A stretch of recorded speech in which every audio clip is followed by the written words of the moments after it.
aduanas, comercio exterior, logística, actualidad, especialistas, fórmula, carga y mar. Por la 977 Fórmula Manzanillo.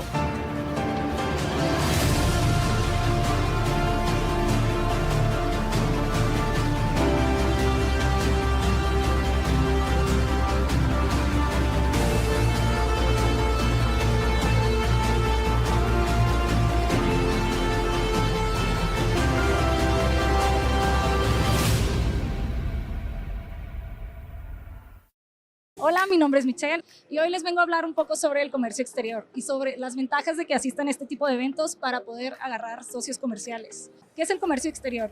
Es ese intercambio de bienes y servicios fuera de un país, es decir, todas esas importaciones y exportaciones que llevamos a cabo todos los días. Y bueno, la ventaja de asistir a este tipo de eventos y un consejo que les doy yo es que vayan buscando las actualizaciones tecnológicas para mejorar sus embarques. Es decir, desde tracking, de cómo poder pesarlos, cómo poder transportarlos desde punto A a B y todos estos beneficios que en este mundo cambiante y lo importante que es la logística y el comercio internacional, que se vayan actualizando. Y bueno, otro que les recomiendo es que tengan un muy buen agente aduanal, ya que ellos son su mejor partner. Ellos siempre les están ayudando en todas sus dudas, como a veces uno no está tan seguro sobre qué fracción arancelaria, sobre cómo es la mejor manera de exportar nuestros productos o importarlos. Entonces, teniendo un muy buen agente aduanal, ellos les van a solucionar la vida. Y otra cosa es tener bien claro el Incoterm, ya que en el Incoterm es donde se definen las responsabilidades que tiene uno como comprador y vendedor para transportar nuestra mercancía. Y bueno, eso fue todo por hoy. Mi nombre es Michelle.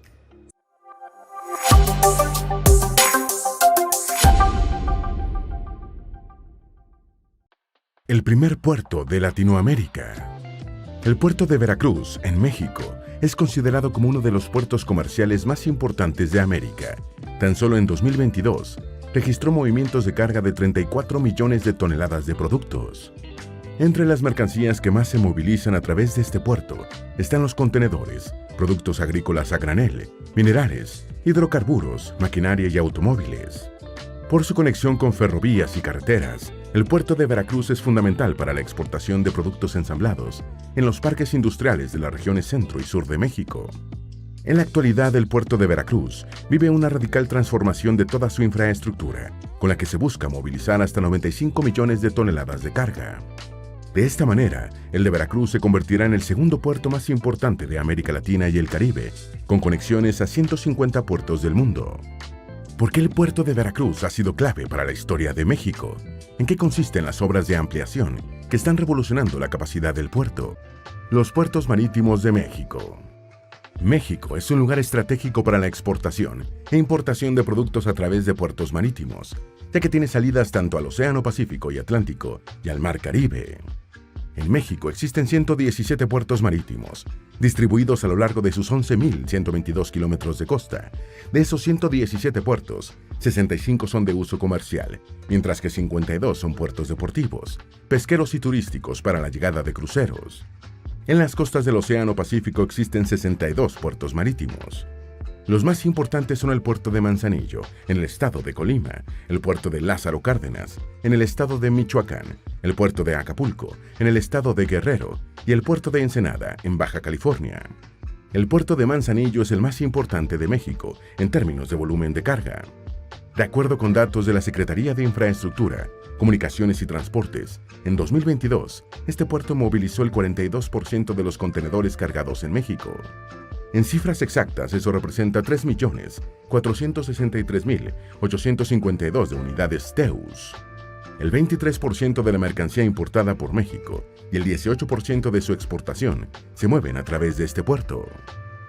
La importancia estratégica que Manzanillo ha adquirido en años recientes está relacionada con los vínculos comerciales de México con China y otros países asiáticos como Japón, Corea del Sur, Malasia y Singapur, conexiones clave para la importación y exportación de maquinaria, productos textiles y productos electrónicos. Al sureste de México, en el Mar Caribe, existen otros 7 puertos marítimos ubicados en los estados de Quintana Roo, Yucatán y Campeche. Sin embargo, la mayoría de estos puertos están destinados como terminales para la recepción de cruceros. Son los puertos de Cancún y Cozumel los que más turistas reciben por esta vía. El puerto de Progreso, en cambio, es un puerto destinado más para la carga y pesca, aunque también tiene una terminal para cruceros. En el Golfo de México existen un total de 48 puertos marítimos, entre los que más volumen de carga acumulan están el puerto de Ciudad del Carmen, en el estado de Campeche, y el de Tampico, en el estado de Tamaulipas. Pero sin duda el puerto marítimo más importante del Golfo de México es el de Veracruz. No solo es el que mueve mayor cantidad de mercancías al año, también es el puerto más antiguo de México. Ha sido crucial para su desarrollo económico, pero también para la defensa del territorio ante las invasiones extranjeras. De acuerdo con datos de la Secretaría de Marina, entre enero y noviembre del año 2022, el puerto de Veracruz movilizó 1.186.887 contenedores de 20 pies. En total, durante todo 2022, el sistema portuario de Veracruz registró un movimiento de carga de 34.262.585 toneladas, posicionándose en el segundo lugar nacional, solo por debajo del puerto de Manzanillo. Es por eso que en 2022 el puerto de Veracruz conservó su liderazgo como la principal puerta de entrada a través del Golfo de México. La Puerta de México para el mundo. Veracruz es uno de los 32 estados que componen la República Mexicana. Se encuentra en la región oriente, entre las aguas del Golfo de México y la Sierra Madre Oriental. El clima en la mayor parte del estado es tropical, con veranos calurosos, húmedos y lluviosos e inviernos suaves. Antes de la llegada de los españoles, la región estaba habitada por 3 civilizaciones: los huastecos, los totonacas y los olmecas. Esta última se consideró durante muchos años como la madre de todas las civilizaciones mesoamericanas. Entre los rasgos distintivos de la civilización olmeca se encuentran las famosas cabezas gigantes, monumentos esculpidos en piedras de basalto que representan a los distintos gobernantes olmecas. Con una población de 8.062.579 habitantes, Veracruz es el cuarto estado más poblado de la República, solo por debajo del Estado de México, Ciudad de México y Jalisco. Su capital y ciudad más poblada es Jalapa. Sin embargo, a nivel económico e histórico, la que más se distingue es la ciudad costera de Veracruz, donde se encuentra el puerto que por muchos años se consideró el más importante del país. La ciudad de Veracruz, además, fue la puerta de entrada de los españoles hacia el centro de México, donde se encontraba la antigua Tenochtitlán, capital del Imperio Azteca. El primer buque español que arribó a Veracruz estaba comandado por el capitán Juan de Grijalva. Fue el 8 de abril de 1518 cuando esta expedición desembarcó en un islote que se encontraba a unos metros de la costa y que fue llamado San Juan de Ulúa. Un año después, el 22 de abril de 1519, Hernán Cortés llegó a las costas de Veracruz. Primero desembarcó en San Juan de Ulúa y después continuó su expedición hasta la costa, donde tuvo contacto con los nativos, quienes le ofrecieron algunos regalos como muestra de bienvenida. Sin embargo, el objetivo de Hernán Cortés era encontrar oro, y pronto recibió noticias de las enormes riquezas que aguardaban en el Nuevo Mundo. Fue así que decidió establecer un asentamiento permanente en aquella costa, a la que nombró Villarrica de la Veracruz, considerado como el primer ayuntamiento de América continental. El nombre de la ciudad se debe a las enormes riquezas que los exploradores españoles encontraron en aquellas tierras, y también a que su arribo ocurrió un Viernes Santo, día de la verdadera cruz, en las celebraciones católicas. Desde el principio, el islote de San Juan de Ulúa funcionó como un puerto, pero a partir de 1535 se inició la construcción de una fortaleza con piedra de coral. Esta obra sirvió no solo para proteger a las embarcaciones del mal tiempo, sino para defender al puerto de los ataques de piratas y corsarios ingleses y holandeses. Estos andaban a la caza de las enormes riquezas que la monarquía hispánica estaba extrayendo de los territorios en América. El puerto de San Juan de Ulúa tenía una ventaja geográfica que motivó su permanencia. En sus inmediaciones se encuentra un complejo sistema de arrecifes que funciona como una barrera protectora natural contra piratas. Para navegar por las costas de Veracruz era necesario conocer la ubicación precisa de arrecifes sumergidos, bajos y cayos que obstaculizan el libre paso de las embarcaciones. El historiador Ricardo Cañas, autor del libro La Fundación de Veracruz, confirma que San Juan de Ulúa era considerado un puerto desde 1518. Por eso muchos documentos de la época mencionan como un conjunto al puerto de San Juan de Ulúa y a la ciudad de Veracruz. Durante los 300 años que duró el virreinato en México, el puerto de Veracruz fue el único autorizado por la monarquía hispana para el envío de productos hacia el viejo continente. A su vez, el puerto de Sevilla era el único autorizado para recibir la mercancía enviada desde México. A través del puerto de Veracruz llegaban principalmente granos como trigo y arroz, además de telas y muebles, ganado vacuno y porcino. Hacia Europa, en cambio, se mandaban productos como aguacate, maíz, algodón, cacao para preparar el chocolate, pero sobre todo valiosos minerales como plata y oro. Durante el virreinato, el puerto de Veracruz recibía en promedio una flota de barcos mercantes cada 3 años. Cada flota estaba conformada por decenas de barcos, durante los 8 meses que estos permanecían atracados. Cada flota llevaba consigo entre 2.000 y 4.000 hombres, a los que se sumaban los más de 1.000 trabajadores que los esperaban en tierra, entre lancheros, arrieros, estibadores y comerciantes. Apenas anclaban en San Juan de Ulúa, los barcos eran rodeados por rancheros, que se apresuraban a trasladar las mercancías hasta la costa. Ya en tierra firme, los cargamentos eran acomodados en mulas o diligencias para su envío a Ciudad de México. El camino Veracruz-México tenía enlaces en ciudades como Jalapa y Puebla de Los Ángeles. Era conocido como el Camino de las Ventas, ya que por ahí transitaban los comerciantes procedentes del viejo continente. El trayecto se podía hacer con caballos o mula y duraba alrededor de 22 días, en un recorrido de 412 kilómetros desde la costa hasta la capital de la Nueva España. Los comerciantes españoles no solían estar mucho tiempo en Veracruz. La mala fama del puerto debido al calor, la humedad y las enfermedades tropicales como fiebre amarilla obligaban a los recién llegados a emprender de inmediato el trayecto hasta Ciudad de México. En la capital de Nueva España era donde se hacía la mayor parte de las transacciones comerciales. Allí vivían los acaudalados comerciantes que compraban mercancías por lotes completos para su distribución en el resto del país. Una vez que se concretaban los negocios, los comerciantes regresaban a Veracruz, donde abordaban de nuevo los barcos mercantes para volver a Sevilla. A partir del siglo XVIII, el puerto de Veracruz dejó de ser un lugar de paso, donde la actividad comercial se limitaba a la llegada de buques mercantes europeos, para empezar a ser el hogar y el principal centro de comercio de miles de personas que migraron de otras regiones. Este aumento en la población cambió la fisionomía de la ciudad y se comenzó a desarrollar infraestructura urbana. Las casas y edificios dejaron de construirse con madera, se instaló el alumbrado público de aceite, se construyeron fuentes y aljibes para el suministro de agua potable. Asimismo se construyeron escuelas, edificios de gobierno, caminos entre la costa y el altiplano. Como parte de las mejoras del puerto se construyó un faro, se establecieron empresas formales de lanchas para la carga y descarga de mercancías, y se remodeló el muelle. Para principios del siglo XIX, cuando se desarrollaron las luchas por la independencia de México, 20.000 habitantes vivían en Veracruz. El comercio a través del Atlántico se incrementó a niveles nunca antes vistos. Los barcos que llegaban al puerto de Veracruz ya no procedían solo de España. Tampoco había un calendario programado para cada arribo con demasiada anticipación, como sucedía en los primeros tiempos del virreinato. El aumento del comercio ultramarino propició la inmigración hacia Veracruz y la aparición de un consulado que aglutinó a todos los comerciantes y empresarios radicados en la ciudad. En la última etapa de la colonia y en las primeras décadas de la República, el gremio de los comerciantes veracruzanos alcanzó una notable influencia política y social, lo que sin duda reflejaba el enorme poder económico de la región. La primera modernización del puerto de Veracruz. Como sucedió en el resto de los países de América Latina luego de la independencia de España, México se sumió en un largo periodo de inestabilidad política y social que duró cerca de 50 años. Durante ese tiempo, el país enfrentó guerras civiles, crisis económicas y políticas, invasiones de potencias extranjeras y perdió la mitad de su territorio a manos de Estados Unidos. La estabilidad política y social permaneció hasta que Benito Juárez llegó a la presidencia en 1858.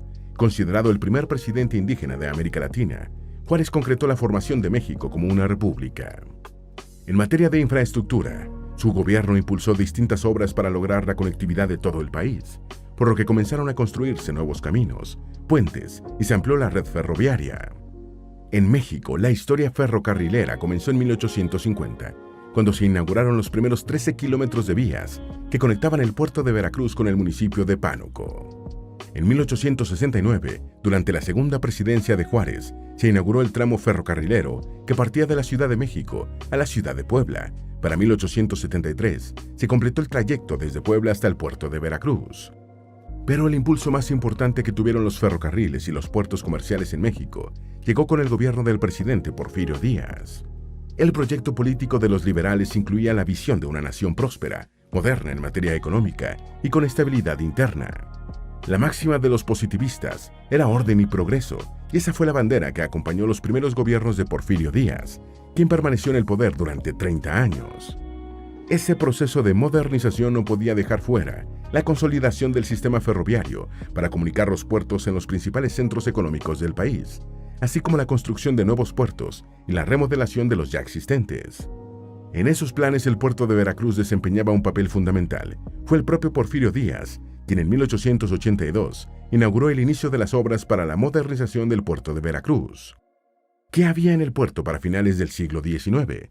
Era el mismo de la época del virreinato, asentado como una fortaleza en la isleta de San Juan de Ulúa. Para ese entonces, la descarga de un barco podía durar un mes, y no era raro que la mercancía terminara en el fondo del mar, debido a alguna tormenta. En el proceso de modernización del puerto, la obra se le encargó al contratista y empresario inglés Whitman Peron, el mismo que posteriormente construiría también los puertos de Coatzacoalcos, en Veracruz, y el de Salina Cruz, en el estado de Oaxaca. La modernización del puerto de Veracruz incluía la conexión con la costa. Es por eso que se realizaron obras como la construcción de un muelle de 180 metros de longitud, además de una bahía artificial que permitiera la entrada sin riesgos de buques de altura. Se le ganaron 400 metros al mar, y sobre esa nueva explanada se levantaron las oficinas generales de aduana, el edificio de correos y telégrafos y una estación sanitaria. También se construyó la sede de la primera región naval y se realizaron obras alternas, como el saneamiento de la bahía y de la ciudad de Veracruz, así como la introducción de agua por medio de bombeo. Para el historiador Ricardo Cañas, Veracruz cambió de la noche a la mañana. Si en 1895 había 7,000 residentes, para 1910 ya había más de 30,000 habitantes viviendo permanentemente en la ciudad. La remodelación del puerto costó unos 30 millones de pesos de la época y se concluyó en 1902. En su discurso de inauguración, el ya longevo dictador Porfirio Díaz declaró que con el nuevo puerto de Veracruz quedaba abierto para todos y para siempre. Irónicamente, algunos años después, cuando tuvo que abandonar el país tras el levantamiento armado que dio lugar a la Revolución Mexicana de 1910, Porfirio Díaz emprendió su camino al exilio por ese mismo puerto de Veracruz. A bordo del buque de vapor Ipiranga, el mismo que en 1912 participaría en el fallido rescate del Titanic, Porfirio Díaz se exilió en Francia, donde murió en 1915. El nuevo puerto de Veracruz. La importancia de China y otros países asiáticos para el comercio mundial obligó a autoridades mexicanas y empresas privadas a incrementar la capacidad operativa de los puertos en el Pacífico. Eso propició que el puerto de Manzanillo se convirtiera en el principal para el comercio de México, en detrimento del puerto de Veracruz, al cual no se le habían hecho nuevas adecuaciones desde hacía décadas. Por esto, a partir de 2013 se dio inicio al mayor proyecto de infraestructura portuaria de los últimos 100 años en México, el nuevo puerto de Veracruz. Con esta obra se cuadriplicó la capacidad de carga comercial, al pasar de 23 millones a 95 millones de toneladas. La primera etapa del proyecto se inauguró el 1 de julio del año 2019, con el arribo del buque contenedores White Shark, procedente de Francia, el cual estrenó el nuevo canal de navegación hacia la nueva terminal de contenedores. El proyecto en su primera etapa incluyó la construcción de 5 nuevas terminales de especialidades. El terminal para fluidos, donde se concentrarán los productos líquidos, incluyendo derivados del petróleo, excepto petróleo crudo. El terminal de granel agrícola, que se enfocará en productos agrícolas a granel, sobre todo maíz, frijol, azúcar y arroz, además de líquidos como aceites y grasas de origen vegetal. El terminal de granel mineral se especializará en productos como la chatarra, fertilizantes, carbón, cemento, cal, además de aluminio, cobre o acero. El terminal de contenedores para llevar distintos tipos de mercancías que requieren de un tipo de maquinaria especializada para su desembarque y su posicionamiento ordenado en la explanada. Y el terminal multipropósito para el depósito y almacenamiento de distintos tipos de mercancía, desde vehículos hasta maquinaria pesada.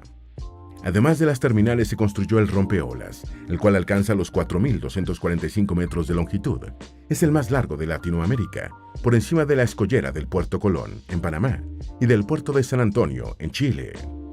La primera etapa del proyecto también incluyó el dragado y construcción de un canal de navegación interno de 2,8 kilómetros y 2 dársenas de 600 metros de diámetro para las maniobras de los buques. En total se dragaron más de 14 millones de metros cúbicos y el material resultante se usó para rellenar los terrenos ganados al mar, unas 184 hectáreas nuevas, usadas para construir las 5 nuevas terminales. Se espera que la segunda etapa del nuevo puerto de Veracruz concluya en el año 2030. Para ese momento, su capacidad de almacenamiento, recepción de embarcaciones y movimiento de contenedores será superior a la de puertos como el de Manzanillo, el puerto de Colón o el de Cartagena.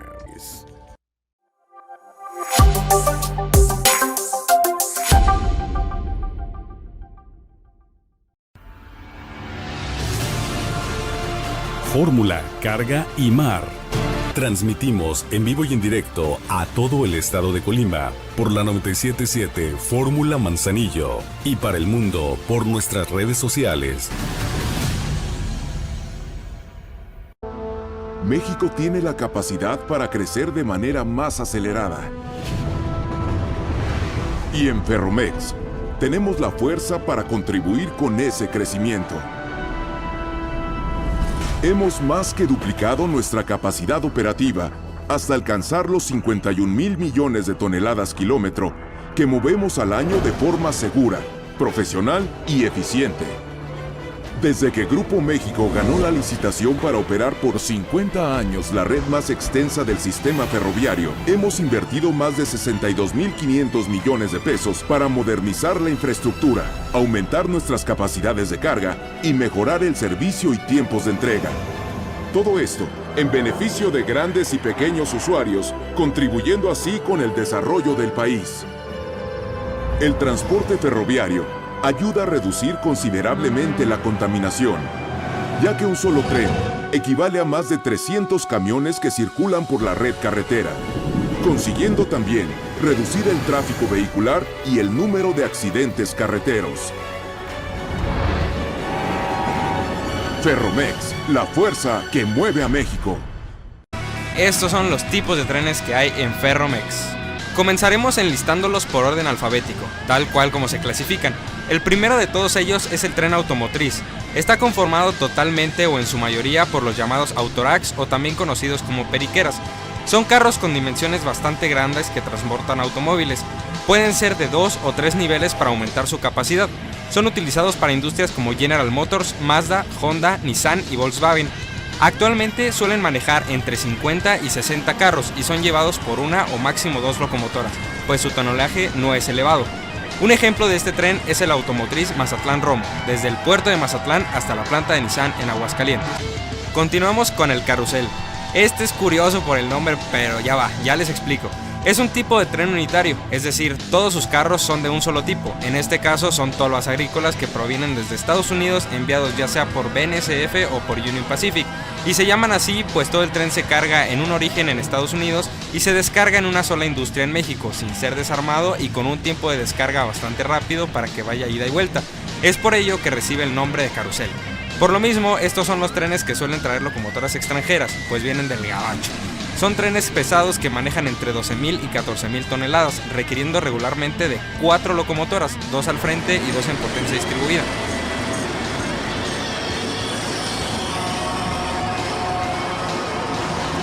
Un ejemplo de este tren es el carrusel Burlington Juárez Guadalajara.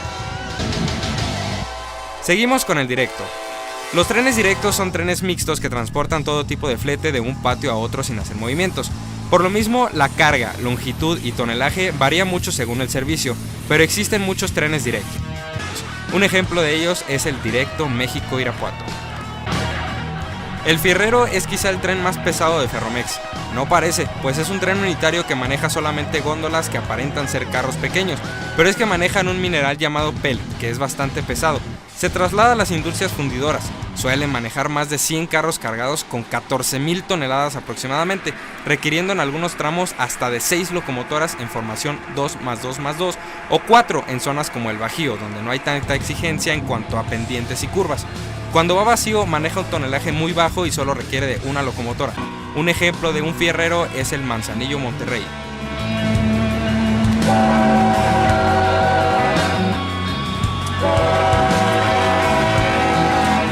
Los granoleros son trenes similares a los carruseles, pues manejan tolvas agrícolas, pero estas son de Ferromex y provienen de ciudades mexicanas. Su longitud y tonelaje pueden variar mucho según la producción e incluso épocas del año. En algunos casos se les añade flete mixto. El granolero Mazatlán-Tlalnepantla es un buen ejemplo de este tipo de servicio. Uno de los trenes menos comunes y más extraños es el tren hospital. Así es, hospital, pues es un tipo de tren que maneja únicamente locomotoras falladas o accidentadas para su reparación en otro taller, lo que lo hace único. Opera bajo restricciones de velocidad y no lleva flete. Chéquense este Hospital Irapuato Guadalajara que nos tocó ver con varias locomotoras accidentadas. El intermodal es otro de los servicios más comunes. Un tren cargado de contenedores ya sea de 53 pies de Ferromex o marítimos de 40 y 20 pies respectivamente para su traslado entre puertos y terminales intermodales, aunque algunos servicios intermodales son complementados con flete mixto, no suelen ser muy pesados, pero el ejemplo ideal es el Intermodal México-Manzanillo, un tren de más de 100 carros con contenedores en doble estiba. Es el tren cotidiano con más preferencia, pues se requiere que toda su carga sea transportada con rapidez, por eso a este servicio muchas veces le conocemos como el volador, o como el nuevo servicio Falcon Premium, el Intermodal Irapuato-Piedras Negras. Justo hablamos de un tren preferencial como el intermodal para ahora pasar al tren local, uno de los tipos de servicio con menos preferencia en todo Ferromex. Es un tipo de tren mixto que va de un patio a otro pero situando y tomando flete de las industrias en el camino, y lleva el nombre de local pues corre entre patios cercanos únicamente. Ese tren reparte a las industrias el flete que llega a un patio en otros servicios, y debido a que va haciendo movimientos en camino, puede demorar a otros trenes que van directos, por lo cual suelen meter los escapes a librar hasta tener tiempo suficiente para que el tren realice sus movimientos. Las jornadas en este servicio son más largas, por lo mismo. Este tren suele manejar una o máximo 2 locomotoras, y el ejemplo que pondremos es el localito Guadalajara-Irapuato, solo porque en este servicio es donde hemos estado viendo las rentadas MDX, pero hay muchos más. Las máquinas solas. Es un tren que mueve locomotoras de un patio a otro, ya sea por necesidad de que lleguen pronto a su destino o porque en el patio de destino requieren de fuerza motriz. Regularmente solo va una locomotora trabajando y el resto van remolcadas, aunque hay que aclarar que este servicio en ningún punto de su recorrido lleva flete. Por ejemplo, cuando un tren va a situar todo su flete en una industria y regresa con máquinas solas, no puede considerarse como servicio de máquinas solas, solo cuando van de un patio a otro y reitero, sin flete. Un ejemplo son estas máquinas solas Guadalajara-México, conformadas por locomotoras de Ferrosur, que llegaron en un tren a Guadalajara y se requería regresarlas a su territorio lo antes posible.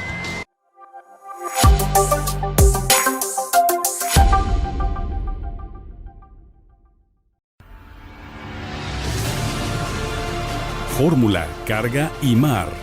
Transmitimos en vivo y en directo a todo el estado de Colima por la 97.7 Fórmula Manzanillo y para el mundo por nuestras redes sociales.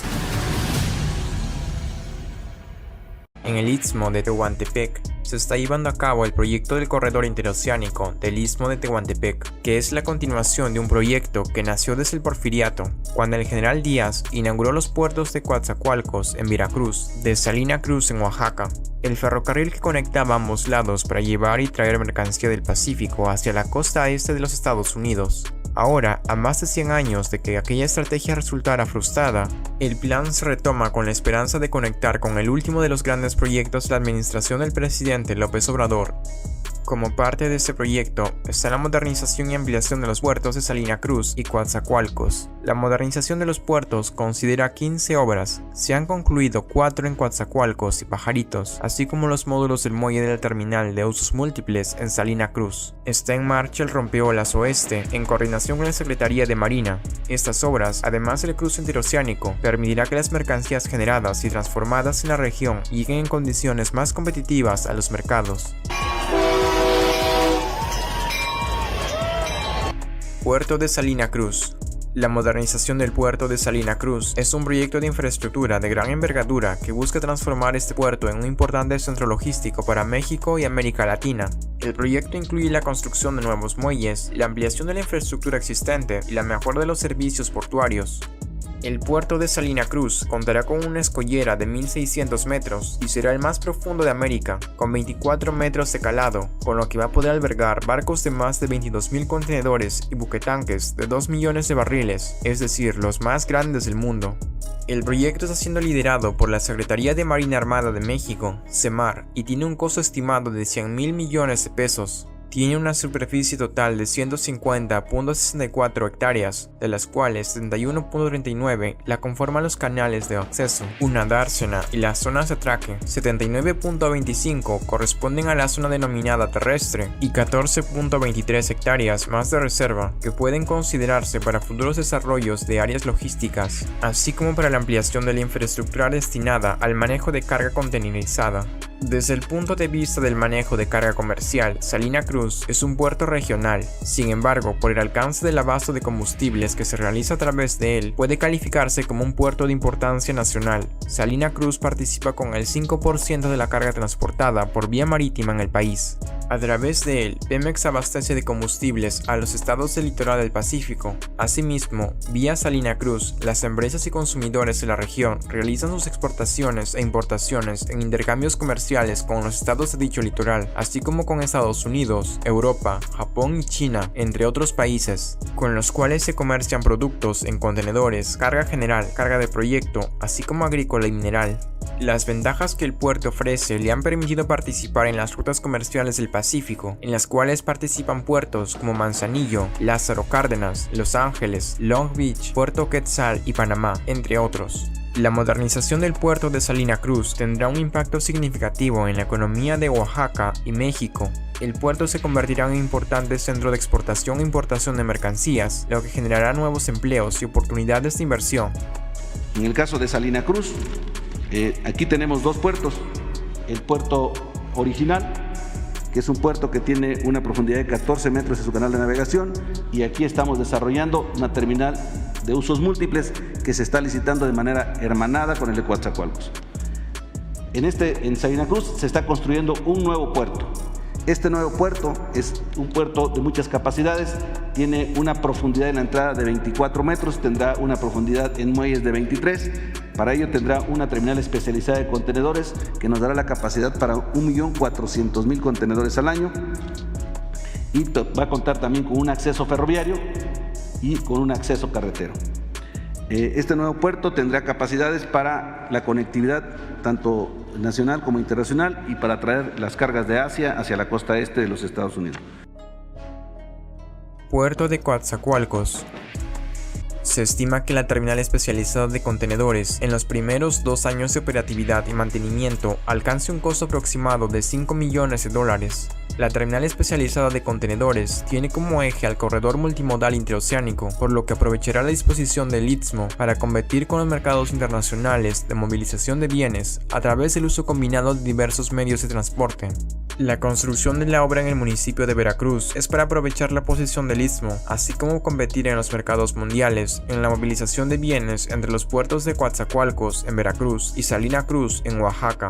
En ella se consideraban áreas para el atraque y desatraque, un muelle especializado para las maniobras de carga y descarga, así como áreas para la preestiva y transferencia de contenedores, además de áreas de almacenamiento para contenedores para los diferentes segmentos. También habrá vialidades internas de comunicación, áreas de servicios acordes a la carga y a los contenedores, almacenes para consolidación y desconsolidación y áreas de revisión y de inspección de la carga.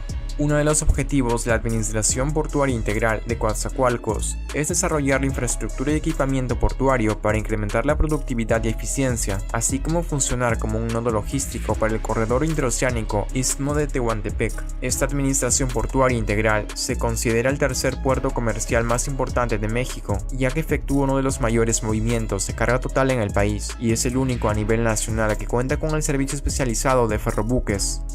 De acuerdo con la propuesta del proyecto, se estima que en esta zona se dragarán cerca de 2.2 millones de metros cúbicos en una superficie de 53.053 hectáreas en el cauce del río Coatzacoalcos y Laguna de Pajaritos, y 11.844 dentro del predio del Gavilán. La segunda zona de actividad de atragado de construcción surge derivado del proyecto de la terminal especializada de contenedores, que es la continuación de la ampliación del muelle marginal en la terminal de administración portuaria integral en Laguna de Pajaritos. Se requiere contar con una dársena que permite el atraque y el desatraque de las embarcaciones con calados de buques. Hablando de Coatzacoalcos, este cuenta con 2 recintos portuarios con profundidades de hasta 14 metros en la bocana y 9.5 metros en los muelles. Aquí lo importante es que se están licitando de manera simultánea una terminal de usos múltiples y una terminal especializada en contenedores que nos dará capacidad para mover hasta 1.400.000 contenedores de 20 pies al año. Estas terminales estarán hermanadas con sus similares en el puerto de Salina Cruz, lo que nos garantizará un movimiento efectivo y eficiente de carga interoceánica. Esta licitación la estaremos dando el fallo en el mes de noviembre. Además, este puerto cuenta con capacidades para mover carga de fluidos, petroquímicos, áreas para instalación de industrias de combustibles como plantas de liquefacción de gas natural, cuenta con infraestructura carretera, acceso ferroviario, tiene más de 22 kilómetros de vías interiores, que todo esto es adecuado para atender la demanda regional e internacional. Con estas dos obras, que forman parte de los proyectos estratégicos de infraestructura del gobierno actual, se busca también detonar la industria de la construcción, la cual no ha logrado concretar su recuperación tras el impacto de la pandemia del COVID-19, que se sumó a la baja actividad que venía mostrando desde principios de 2019. Ante la crisis que actualmente se padece en el Canal de Panamá, proyectos de su gobierno como el corredor interoceánico del Istmo de Tehuantepec cobran vital importancia. Será en diciembre próximo cuando sea inaugurado.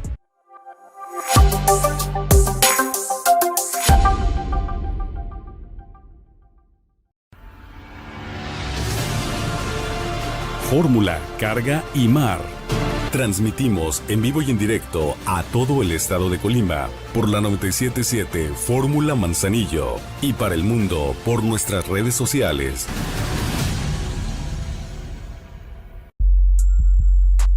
Manzanillo es una ciudad portuaria del estado mexicano de Colima y la cabecera del municipio homónimo. Manzanillo está ubicado en Colima y es el puerto mexicano número 1 en cuanto a volumen de carga. También es una de las puertas principales de México con Asia. Para el desalojo de mercancías que se mueven por el puerto, Manzanillo cuenta con 6.2 kilómetros de vialidades internas y 24.7 kilómetros de vías férreas, lo que le permite el desalojo adecuado y seguro de la carga. Es considerado como un puerto multipropósito y cuenta con una terminal especializada para contenedores, carga general, graneles agrícolas y minerales, así como vehículos perecederos y cruceros. El puerto de Manzanillo, construido en los años 50, cuenta con 227.70 metros de lineales de muelle, con una profundidad de atraque de 36, 30 y 25 pies. Aunque la historia señala que los aztecas ya hacían uso de pequeñas embarcaciones para el transporte de personas y mercancías, fue a la llegada de los españoles donde trascendió de manera importante la actividad marítima, trayendo consigo nuevas técnicas y desarrollo. Es en la época colonial cuando se fundaron los primeros puertos de la nación, entre ellos Veracruz y Campeche en el Golfo, y años después Acapulco en Guerrero, San Blas en Nayarit y Salina Cruz en Oaxaca y como parte del Pacífico mexicano. En diciembre de 1845, el Congreso de la Unión autorizó nuevamente la apertura del puerto Manzanillo para el comercio de cabotaje, pero el decreto respectivo quedó sin efecto porque no fue refrendado y promulgado por el presidente de la República, por haber triunfado en esos días el cuartelazo encabezado por el general Marciano Paredes Arriaga. Este, en uso de las facultades extraordinarias, expidió el decreto de 10 de junio de 1846, autorizando la apertura para el tráfico interior y exterior de los puertos Alvarado, Tuxpan, Coatzacoalcos, Tecoluta y Manzanillo, mientras los buques norteamericanos tuvieron bloqueados los puertos mexicanos, debiendo sujetarse el funcionamiento de los puertos expresados a las normas dictadas en 1838. El anterior decreto dejó de surtir sus efectos en febrero de 1848, en que terminó el bloqueo al firmarse los tratados de Guadalupe Hidalgo que pusieron fin a la guerra. El presidente Manuel de la Peña y Peña expidió en Querétaro el decreto 1 de mayo de 1848, rehabilitando definitivamente al puerto de Manzanillo para el comercio interior y extranjero, disponiendo a la vez que se estableciera allí mismo una aduana marítima. En 1970 se crea la Comisión Nacional Coordinadora de Puertos, integrada por el gobierno federal, trabajadores portuarios y usuarios. Con ello se garantizan mejores condiciones de trabajo y una estructura adecuada para la seguridad y protección de las cargas. En Colima se da inicio en 1971 con la creación de la empresa de servicios portuarios de Manzanillo.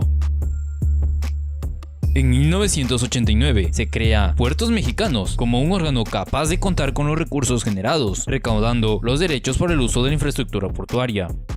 La Administración Portuaria Integral de Manzanillo, Sociedad Anónima de CV, es entonces una entidad del gobierno federal que inició sus operaciones en febrero del año 1994 con el fin de administrar, promocionar, construir, desarrollar y mantener la infraestructura del recinto portuario de Manzanillo.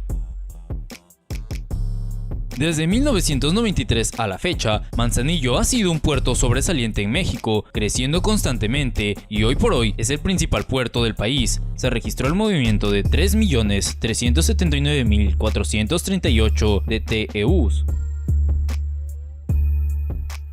Si bien los puertos en México existen desde la conquista, no fue hasta 1970 que se crea la Comisión Nacional Coordinadora de Puertos, la cual se integraba por el gobierno, los trabajadores portuarios y los mismos usuarios.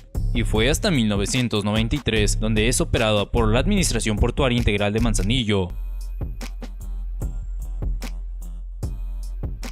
Algo que es destacable de este puerto es que su tráfico está representado por el 44% de exportación, 49% de importaciones y tan solo el 7% de cabotaje, lo cual nos habla de la importancia que tiene este puerto para los países extranjeros y la importancia que juega a nivel mundial. Es por eso que es conocido como el Puente de México al Pacífico. Es por eso que desde el 2019 se contempló la posibilidad de expansión del puerto, tomando la laguna de Cuyutlán y proyectando una inversión de 23.500 millones de pesos. Por ello, la administración del presidente Andrés Manuel López Obrador contempló la ampliación del puerto de Manzanillo en la laguna de Cuyutlán. Vamos a invertir en el puerto, en Manzanillo. Para lograrlo, se invertirán alrededor de 23.500 millones de pesos de recursos privados y públicos. Para el 2022, Contecón Manzanillo invertiría $230 millones para ampliar las instalaciones de este puerto. Con esta inversión, se estima un crecimiento de 300.000 contenedores, con lo cual su capacidad operativa pasaría de 1.4 a 1.7 millones de TEUs al año. Esta decisión, aunque planteada desde el 2019, no fue sino hasta el segundo trimestre del 2020 que fue necesaria. Esto debido a los problemas ocasionados en las cadenas de suministros a causa de la saturación del puerto, ya que este puerto no está diseñado para poder trabajar las 24 horas del día durante los 7 días de la semana, lo cual pudiera ser una realidad al concluir las obras del 2022. El contrato para la primera etapa de la rehabilitación del puerto de Manzanillo consta del diseño y construcción de una nueva terminal offshore, un puente de acceso a la terminal paralela al muelle actual y la rehabilitación de las infraestructuras logísticas básicas, edificios administrativos y tecnologías de acceso y gestión de la carga en el puerto.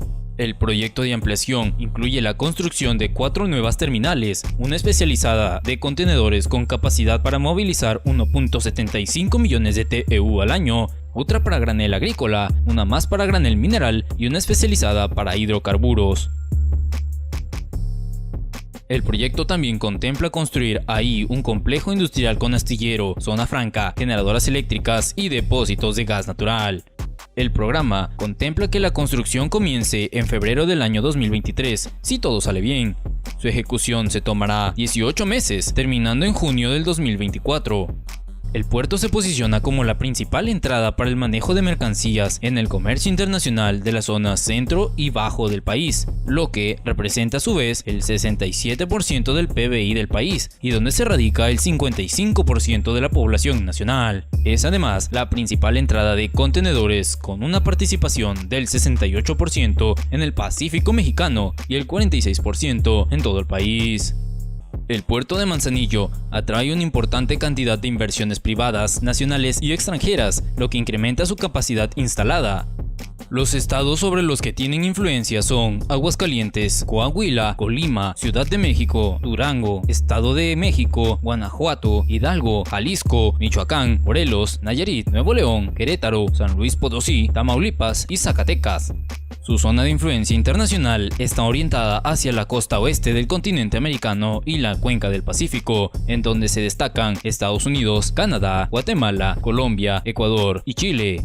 Por otro lado, existen también un importante intercambio comercial con la Unión Europea, España, Rusia y Alemania, así como en Oceanía, con Australia, Nueva Zelanda y con Asia, Japón, China, Taiwán y Corea, entre otros. El puerto de Manzanillo es el tercero más importante de América Latina. Por su ubicación geográfica, no solo brinda servicio a México, también es la entrada de cientos de productos a Estados Unidos, pues resulta más barato que lleguen por México que directamente en Estados Unidos.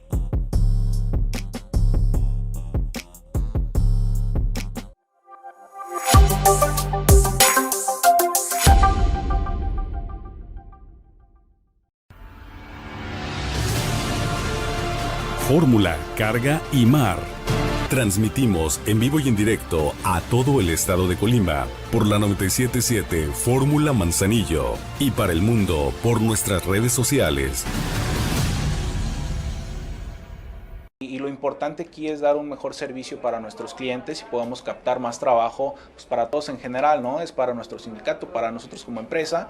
Es bien importante realizar nuestras funciones con buena calidad y para que venga lo mejor.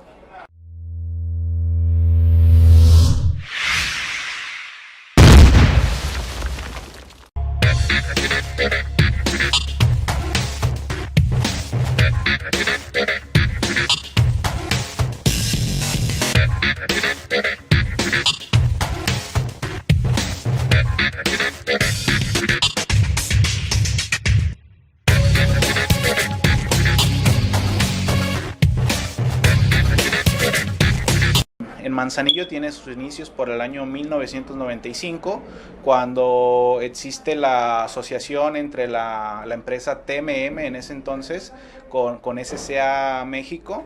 Existe una fusión y a partir de ahí comienzan, y hasta en el año 2003 es cuando SCA México toma la parte de acción que le correspondía a TMM y continúan con la historia hasta la fecha.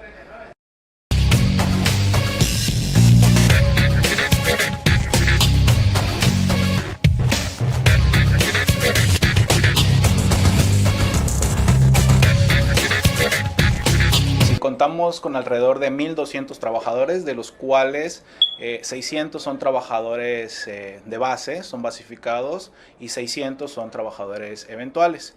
Dentro de los basificados pues nos encontramos con nuestros trabajadores que operan en su mayoría las maquinarias mayores, que son pórticos, top loader, side loader, RTGs, y también nuestra maquinaria de equipo menor. Regularmente nuestros trabajadores eventuales son los que nos colaboran con los puestos de tierra a bordos, que son en su caso trincas, jornales, montacarga en categorías de menor, pero en zonas del CFS, ¿no?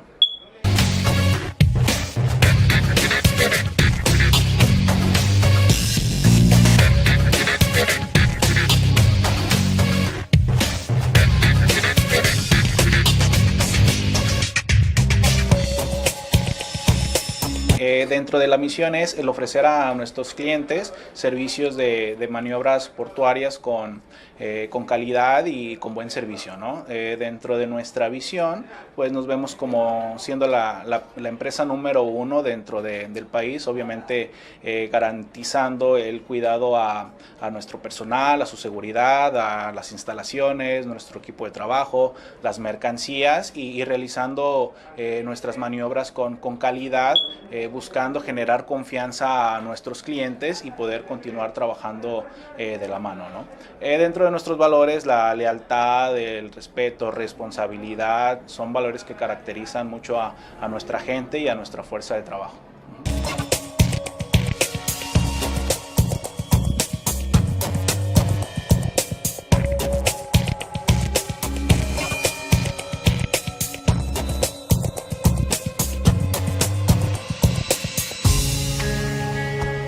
como todas las empresas, compañías, tenemos exigencias, razón de ser dentro de nuestro trabajo. Estamos haciendo buen trabajo con todo el personal sindicalizado, personal de empresa, estamos haciendo un muy buen equipo.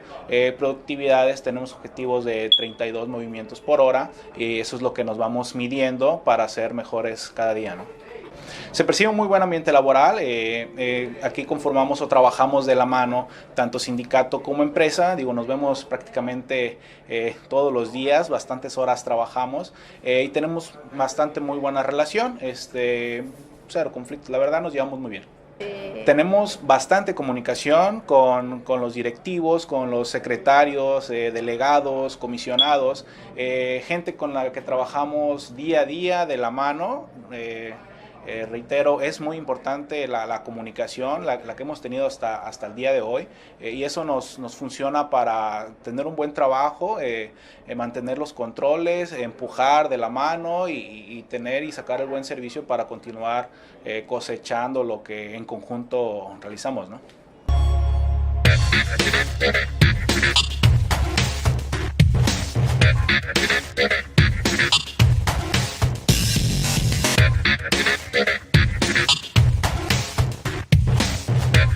Dentro de la empresa, la capacitación, desde el momento de su contratación para el personal sindicalizado, ingresan un curso de inducción, ¿sí? Donde se les explica todo el tema de historial, misión, visión, puntos de seguridad, funciones a las que van a presentarse a laborar, básicas por así decirlo, o específicas para el puesto de trabajo al que se está contratando.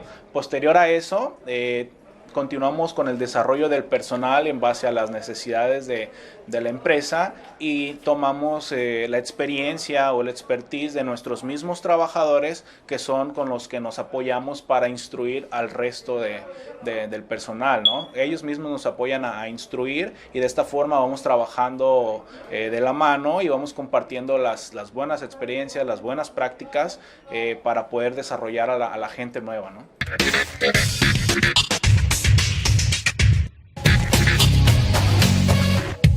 Sí, tenemos varios procedimientos. Desde el inicio la seguridad es muy importante, es lo más importante que el trabajador, como llega al trabajo, regrese completito a su casa, ¿sí? Es un tema bastante importante, le damos la suficiente importancia porque para nosotros lo más importante es eso, ¿no? El capital humano, tener 0 accidentes, tratar de evitar los accidentes y buscar cuidar de la mejor forma a toda la gente y que todos regresemos con bien a casa, que es el objetivo, ¿no?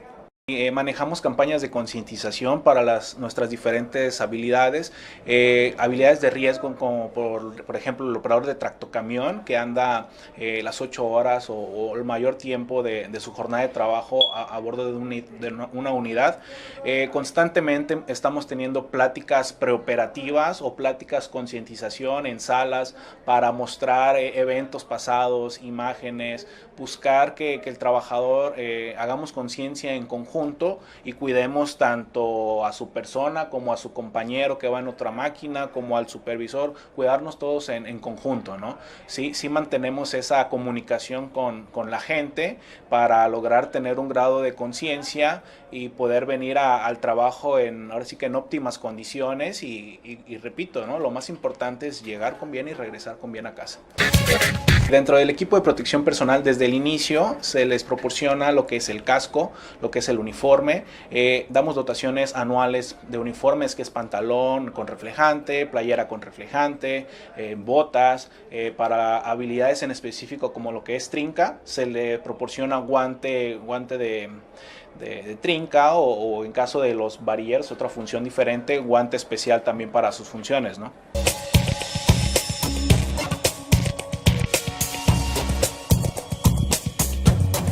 Yo creo que pues, es una labor muy importante, es prácticamente el pulmón si no es del país, como usted lo comenta, del mundo. Un ejemplo, durante la pandemia, muchos establecimientos, muchos negocios, muchas fuentes de trabajo pararon por el no ser un trabajo ahora sí que muy, no quiero decir muy necesario, pero sí esencial. Nosotros nos caracterizamos o tenemos ese tema, ¿no? Que es un trabajo esencial y tenemos que estar dando el servicio para que la mercancía, para que el contenedor, la tela, las materias primas lleguen a su destino y que toda la cadenita pueda seguir corriendo, ¿no? Es un trabajo muy importante, es un trabajo esencial y digo, en la pandemia no paramos ni un solo día y aquí estamos, ¿no? Dándole.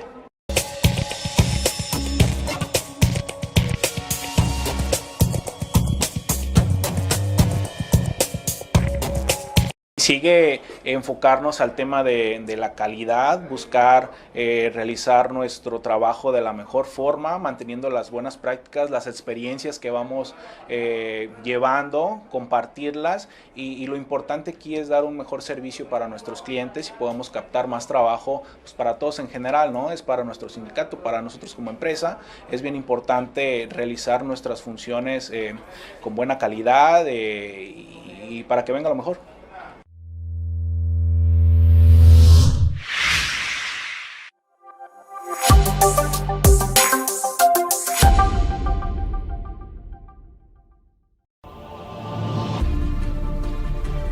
Aduanas, comercio exterior, logística,